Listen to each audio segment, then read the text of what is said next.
¿Qué tal? ¿Qué tal? ¿Cómo están? Buenas noches. Pues primero que nada, deseo que hayan tenido unas excelentes vacaciones, que hayan descansado. Fue un año muy difícil para muchos, 2016, y bueno, este año les deseo lo mejor, con mucho éxito. Ya se los he dicho en la plataforma y bueno, se los quiero volver a decir aquí personalmente. Por otra parte, pues ahora comenzamos el día 9 de enero, el lunes, comenzamos nuestra tercera unidad del módulo 8 llamada ¿Para qué sirve la historia? En esta unidad vamos a estar viendo el concepto de historia, las fuentes de la historia, las teorías sobre el método científico, el método de investigación de la sociología, y después vamos a hablar sobre los foros y las actividades integradoras y algunos avisos generales que es importante que platiquemos. Bueno, pues entonces creo que vamos a comenzar. Subí una sesión virtual al YouTube, pero pues no funcionó, no se ve, ahí la pueden ver, ya es un poco teórica esa sesión, ya la voy a repetir ahora mismo, pero pues aquí me pueden ver, y yo ojalá los pudiera ver a ustedes. Los conozco, los estoy aprendiendo a conocer a través de sus propios escritos, de la forma en que escriben, de la forma en que se comunican conmigo. Y bueno, a mí eso me da mucho gusto.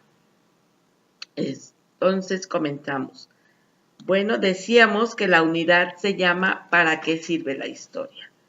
Y en realidad podríamos preguntarnos, ¿no? En muchas ocasiones los chavos de las prepas presenciales nos dicen a nosotros los maestros, ay, miss o maestra, ¿para qué estamos estudiando esto? Ya lo estudiamos en primaria, en secundaria y otra vez en preparatoria y no sé para qué me va a servir. Y siempre les digo, ¿no? Bueno, es que si tú no conoces tu pasado, pues no vas a entender qué es lo que estás viviendo actualmente. Y mucho menos vas a saber llegar a tu futuro, ¿no? O sea, vamos a andar así como nada más caminando por el camino sin darnos cuenta de nada. Y la historia, eso es lo que nos ayuda a la historia, a pensar en nuestro pasado, en cómo lo vivieron nuestros antecesores, nuestros nuestros antecesores y cómo lo vivimos desde el punto de vista del gobierno, desde el punto de vista de nuestros papás, nuestros abuelos, nuestros bisabuelos, tatarabuelos, ¿no? Cada uno, México tiene una ventaja que tiene una gran historia y todos tenemos algún pariente que contar que participó en alguna de las muchas guerras en las que hemos estado padeciendo durante los últimos 2 siglos y el pedacito que es de como México independiente. Entonces, resumiendo, podríamos decir que la historia nos sirve para eso, para conocer nuestro pasado, reconocer nuestro presente y comprender el futuro, ¿no? Para saber a dónde vamos y ojalá no tuviéramos esa memoria de elefante que a veces tenemos los mexicanos y se nos olvida pronto nuestra historia y todo lo que hemos padecido, ¿no? Y pudiéramos en esa historia reconocer el futuro a lo que queremos llegar. También sirve para conservar experiencias. La historia es el método como el ser humano reconoce o guarda todo lo que ha vivido. Se puede definir como el conjunto, de manera muy sencilla, podríamos definirla como el conjunto de la reconstrucción de los hechos, de un personaje, de un hecho, de una acción, de un evento o hasta de un proceso social, ¿no? Eso estudia la historia. En cambio, hay otra palabra que es muy parecida, que se llama la historicidad. Y la historicidad va a ser el conjunto de hechos y personajes que pueden determinarse como históricos, auténticos y reales. Todos tenemos una historia.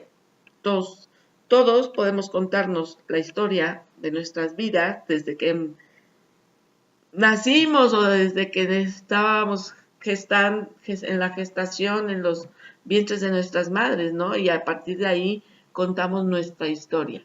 Pero esa historia no puede ser relevante para el mundo a menos que no haya sido un hecho histórico, real, auténtico y que haya transformado al mundo, porque eso entonces se llamaría historicidad.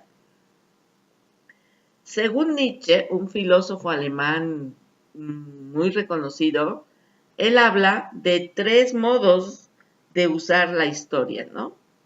La historia, y las define como la historia municipal, donde se trata de recordar las grandes hazañas hechas por los grandes hombres que sirvieron de inspiración para hacer un cambio en la humanidad. Esa sería la historia monumental. Un ejemplo de ello, pues, no sé, podría ser Napoleón Bonaparte, ¿no? O sea, él hizo un cambio en la humanidad en la época napoleónica y en Europa.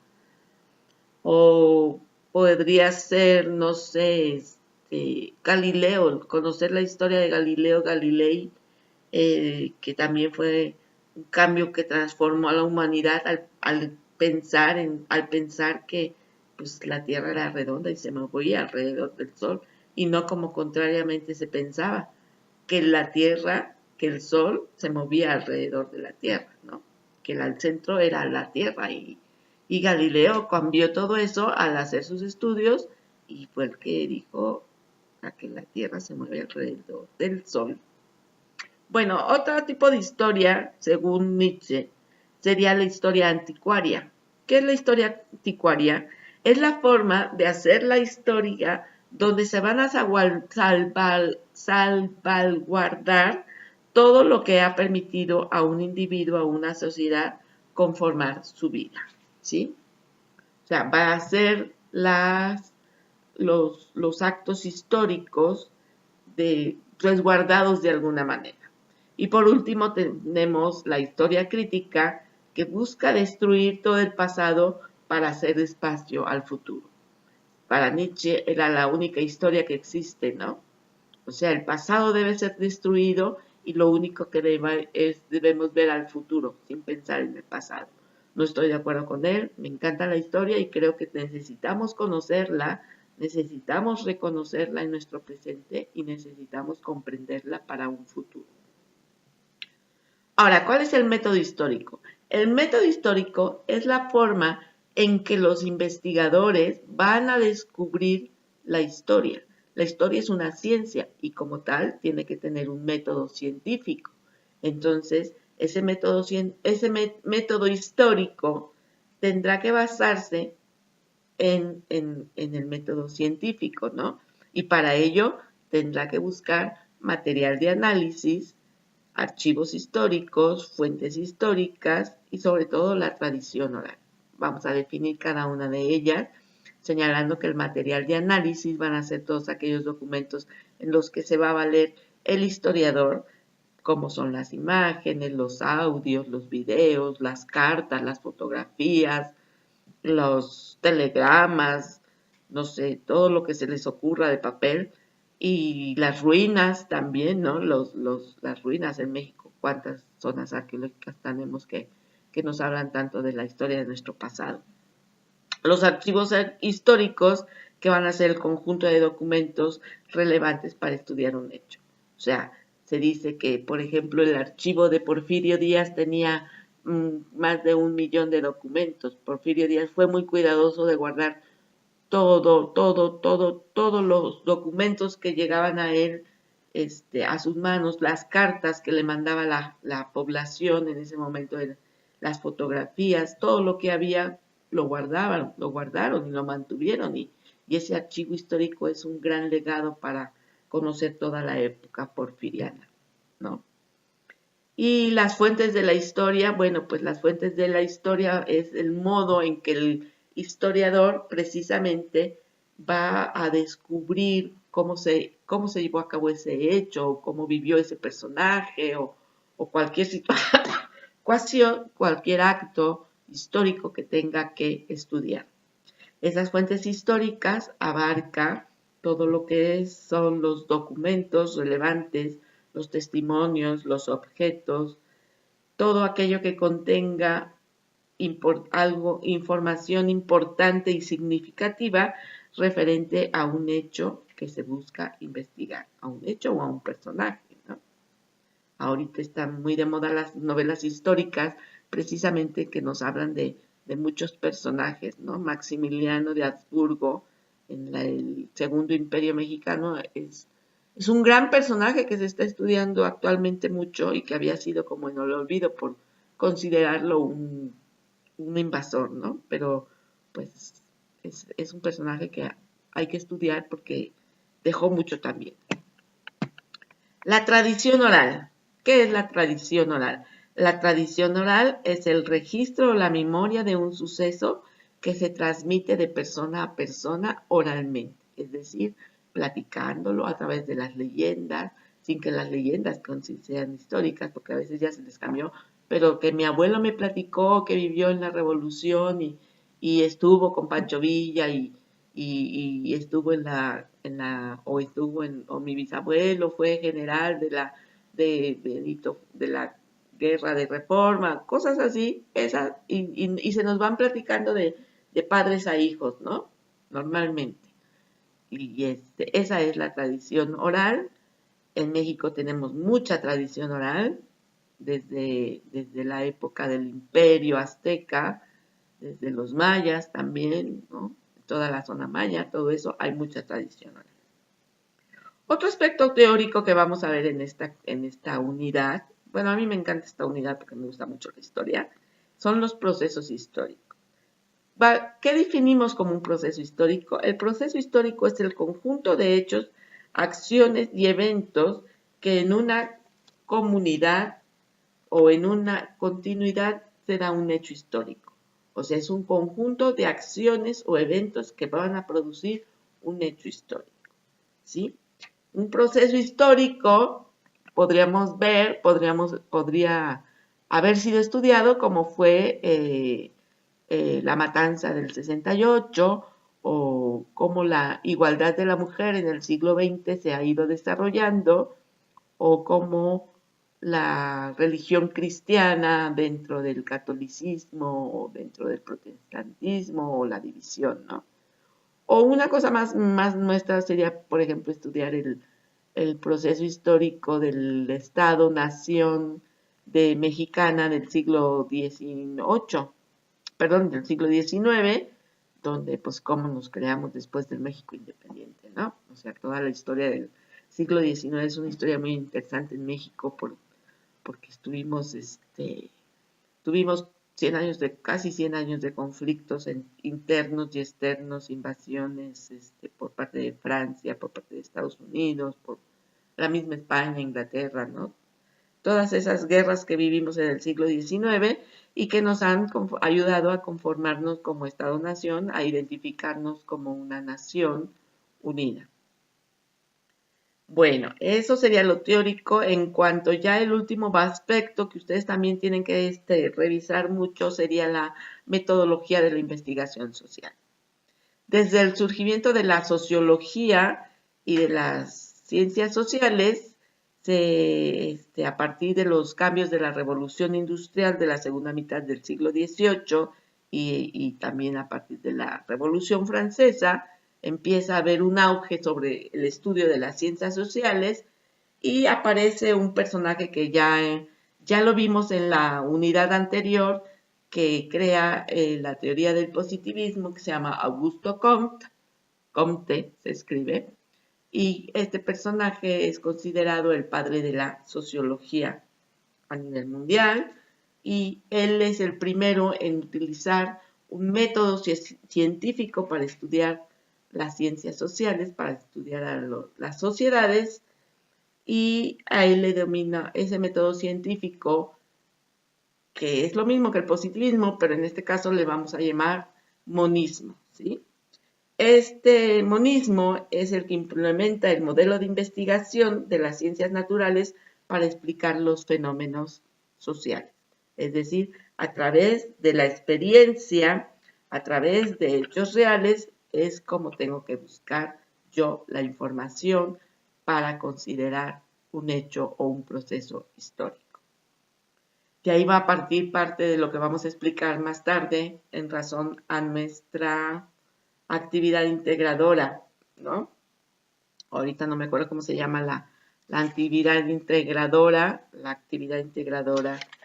que habla sobre el bullying, es precisamente, no, más bien es el foro de clase, perdón, el foro de clase, que es la propuestas con método, ¿no? Donde vamos a hablar sobre el monismo y el dualismo. Bueno, vamos a definir el dualismo. ¿Qué es el dualismo?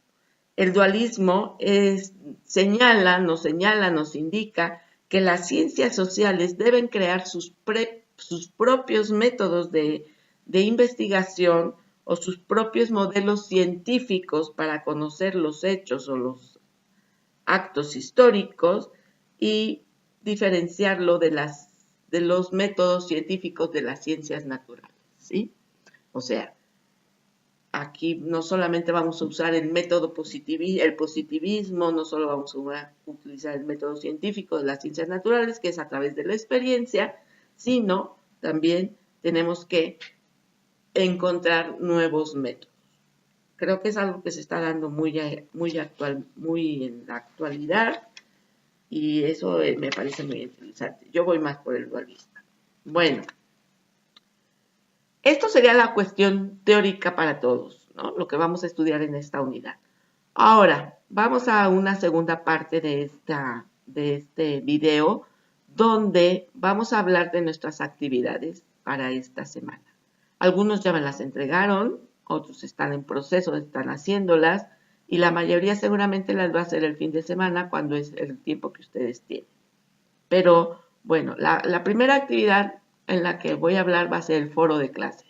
Y es referente a lo que estábamos diciendo sobre el método de investigación de las ciencias sociales, ¿no? Las propuestas con método. En este foro vamos a investigar sobre el bullying en México. Les recomiendo que revisen la página del INEGI, que revisen las páginas de la Procuraduría, las páginas de la Comisión Nacional de Derechos Humanos, para que ustedes vean cuánto es el problema o cuán significativo es el problema del bullying en México. Incluso, pues, no puede decirse que alguno de nosotros haya estado exento, o alguno de nuestros hijos, más bien, ¿no? Nuestros hijos sean los que estén padeciendo ese bullying actualmente. Que nosotros de cierta manera lo padecimos en su tiempo cuando éramos chiquillos y estábamos en la primaria, pero no se le llamaba bullying, ¿verdad? Ahí simplemente nada más nos atacaban y ya. Bueno, vamos a investigar sobre ese tema, vamos a definirlo, vamos a diferenciarlo del moving, el moving que viene siendo, el moving viene a ser el acoso laboral, a diferencia del bullying, que el bullying es un acoso escolar, ¿sí? No hay que confundirlos.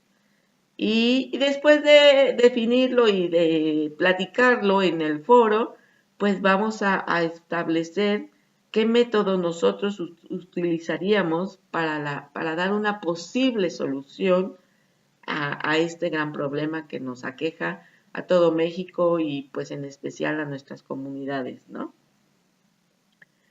Después viene el otro foro, que es el foro de debate. Ese yo no lo califico, lo leo, a veces entro y hago mis comentarios, pero se llama ecosoluciones, ¿no? Dar soluciones a un problema ambiental que tengamos. Hay muchos problemas, muchos problemas ambientales que vivimos, parte por una falta de educación, por falta de cultura, de un concepto de respeto a la naturaleza, ¿no? Entonces, no solamente de nosotros como ciudadanos, sino a veces es peor porque el mismo gobierno es el que produce esos problemas ambientales. Entonces vamos a definir muy bien, vamos a investigar muy bien dentro de nuestras comunidades, dentro de nuestra colonia, dentro de nuestro lugar de origen de donde estemos viviendo, ¿Cuál es el problema? Puede ser un río, puede ser un bosque, puede ser una calle, puede ser, no sé, muchas cosas. La tala de los árboles, los peces, no sé, infinidad de cosas. La contaminación de los coches, los transportes públicos, cómo avientan emisiones contaminantes, ¿no? Entonces, sobre este vamos a hablar y vamos a dar qué solución nosotros en la medida en que nosotros podemos dar una solución, ¿no? ¿Cómo podemos ayudar como ciudadanos, como parte de esa comunidad, dando una solución? A veces, criticamos mucho y decimos muchas cosas, y decimos que damos soluciones, pero ¿realmente las aplicamos? Eso es lo que nos tenemos que poner a pensar. Esos son nuestros foros. Ahora vamos a hablar de nuestras actividades. La actividad primera es el pasado y presente de la SEP. Ahí vamos a hacer una infografía con cinco nada más, 5 acontecimientos importantes durante la vida de la SEP a partir de 1921 con su creación, ¿sí? Que fue el año de su creación. Ya un poco estudiamos a la SEP en la unidad anterior también, pues vamos a continuar estudiándola y vamos a llegar a una conclusión, a una reflexión propia, qué tan importante ha sido y es actualmente la Secretaría de Educación Pública en nuestro país. Y por último, la actividad final sería cómo hemos cambiado, ¿no? Ahí vamos a hablar también de los problemas que nos están aquejando. Bueno, eso sería la cuestión didáctica o pedagógica de alguna manera de la semana. Ahora me gustaría platicarles algo sobre cuestiones ya más cosas más que nos han estado pasando en este módulo, ¿no? Okay. Mi sentir sobre lo que hemos estado viviendo en este módulo, cómo ustedes lo han estado trabajando. Creo que en algunas ocasiones entiendo que ustedes manden su actividad, su tarea y quieran que pues esté corregida al día siguiente, abrir su computadora y ver si ya tienen su calificación, ¿no? Quiero que entiendan, quiero explicarles el proceso de un facilitador en este sentido. Nosotros, de acuerdo a nuestro programa, tenemos 72 horas. 72 horas para poder calificar. Es decir, que si ustedes me mandan el lunes la tarea, yo tengo un plazo hasta de 72 horas, que sería el jueves, para calificarles, ¿sí? Y lo que está pasando es que hay 5 o 6 personas que están mandando, bueno, un poquito más, como no más de 10, que están mandando puntualmente sus calificaciones de los lunes o sus tareas, los lunes o los martes. Sin embargo, la mayoría, el 80-90% de todos ustedes lo mandan el sábado y el domingo. Y yo quisiera decirles que yo entro todos los días a la plataforma de lunes a viernes. En ocasiones, cuando tengo tiempo y no tengo otras actividades, pues me meto a revisarlas en sábados y domingos, pero es hasta el lunes que yo vuelvo a calificar, ¿sí? Y entonces tengo a partir del lunes 3 días más para calificarles, hasta el miércoles. Entiendo que ustedes se desesperen y quisieran su calificación, pero yo lo único que les puedo asegurar es que a final del módulo todos van a tener sus calificaciones. Yo no puedo entregar el módulo si no está completo la revisión de todas las tareas. Ese es un punto. Otro punto es las extensiones. Ya les había dicho yo que la extensión pues se da una vez por una cuestión de que no se pudo hacer la actividad por enfermedad, por trabajo, por circunstancias especiales, ¿no? Sin embargo, me han estado pidiendo extensiones, todavía ha pasado 2 o 3 semanas, todavía la semana pasada fue una semana de volver a trabajar todo lo que se nos haya quedado y aún así di las extensiones y hubo personas que no mandaron la información y hoy, esta semana, me están pidiendo una extensión más. Yo no tengo ningún problema en darles las extensiones, ¿sí? A mí lo que me interesa es que ustedes saquen su módulo, tengan sus calificaciones correctamente y todo salga muy bien, pero una cosa es que lo saquen como debe de ser, con disciplina, constancia y responsabilidad, y otra cosa es que uno les tenga que estar ayudando cada ratito. Entonces, sí les pido por favor que si no es por un caso realmente válido, yo ya no voy a dar más extensiones, o se las voy a dar, pero les voy a bajar más puntos. Les he estado bajando el 90%, les he estado bajando 2 décimas, simplemente por entregarlas fuera de tiempo, pero ahora pues voy a tener que reconsiderar esa situación porque ya se está haciendo costumbre. Otro punto importante, ya para terminar, es la presentación de los trabajos. O sea, su presentación debe de ir con una portada bien hecha. Creo que ya estamos en el módulo 8, ya deberían de tener ustedes portadas para plantillas de portadas. Si no, bueno, pues les voy a subir unas plantillas para que lo tomen en cuenta en la plataforma, las bajen de ahí y tengan su portada de cada trabajo. Un trabajo sin portada es un trabajo mal presentado. Es como la carta de presentación de ustedes de cómo se ven profesionalmente ante una tarea. Ese es por un punto. Por otro punto, es el punto de las bibliografías. Si ustedes no citan un documento, ese documento se llama plagio. Ustedes están robándole la idea a otro. Y lo digo así abiertamente, porque es muy fácil llegar, buscar en Google, en Internet, ya hice la tarea, es igualita, está padrísima, me voy a robar la mitad del trabajo, lo copio, lo pego, y ni siquiera cito de quién era eso.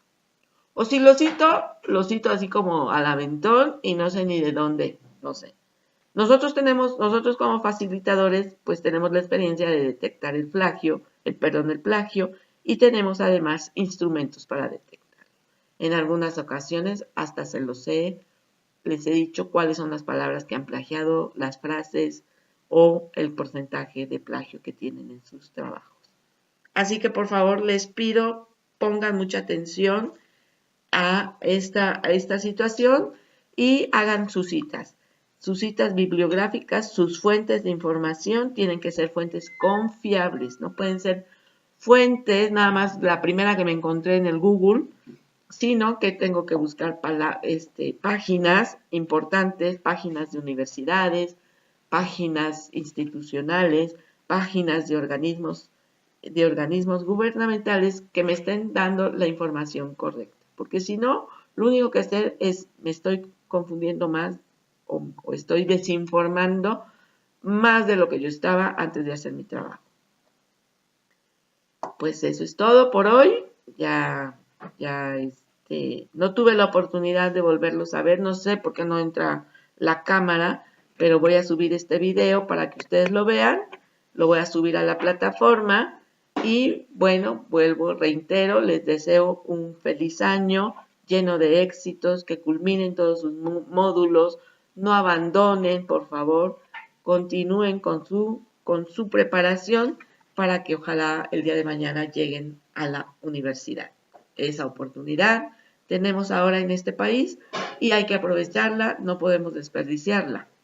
¿Sí? Pues eso es todo por hoy. Muchas gracias por su atención.